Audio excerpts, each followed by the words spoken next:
Ito naman po yung aking tinabas kahapon. Ayan.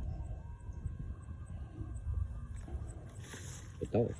Tapos may itinuloy ako na konti na hindi ko po natapos kahapon. Ayan. Umatras ka direct at ipakita mong mabuti kung gaano po kaluwang. Ayan o. Ayan.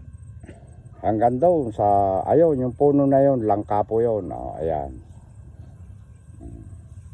Hanggang doon po sa tabi ng mga sitaw ko na maraming bunga. Ayan. Ito, bali ilang tudling mangyayari dito ng kamatis ko. 1, 2, 3, 4, 5, 6. Mga 7 tudling siguro o 6. Patutuyuin ko lang po ng patutuyuin itong mga natabas ko po na ito. Pagkatapos po ay sisigaan ko po. Pagkasiga na po na ganyan, uumpisahan ko na pong aasarulin na tudli-tudling na pong ganon. Habang hinihintay ko pong papalaki yung aking ipinunla na kamatis. Ito yung papaya ko na maliliit lang po ang lahi. Ayan o. Ayan o, pandak. Mga pandak na mumunga. Yung pong may gusto rito na manghingi po ng maitatanim, bibigyan ko po ng isang hinog. Ayan, ganun po si Direk. Hinog na buo ang ibibigay ni Direk. Pagkatapos, kung sakaling marami pong buto, pagbibigyan nyo rin po yung mga kapitbahay nyo na gusto rin pong magtanim para maikalat po ang kanyang lahi na maganda. Ayan, pagpaparti-partihan natin.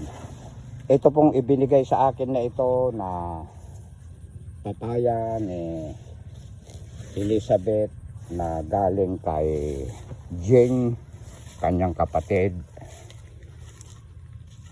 Ay magandang klase. Ang sabi nila noon, mababa pa lang mamumunga na. Ito nga, nagkatotoo. Pansinin nyo, oh. Makapalang magiging bunga nito. Bali, yan lang po naman ang nabawasan po ng isa eh. Maganda oh. Ang saya-saya. O ito pa, ito naman medyo malaki. Medyo matangkad. Pero mababa pa rin yan. Halos magkasing laki lang kami. Marami pa rin bunga. Ang saya-saya. Si Direk nakapagpakain na ng kanyang mga pusa at aso. Siya naman ay uuwi na. At doon naman niya ngayon uumpisahan sa baryo ang bibisitahin ko yung aking na-i-upload. Babasahin ko yung kanilang mga comment na magaganda. At yung iba naman ay hindi medyo magaganda. Okay lang yun. Kasama po sa buhay natin yan. Yung hindi maganda at maganda. Sama-sama tayo lahat yan sa social media. Diba?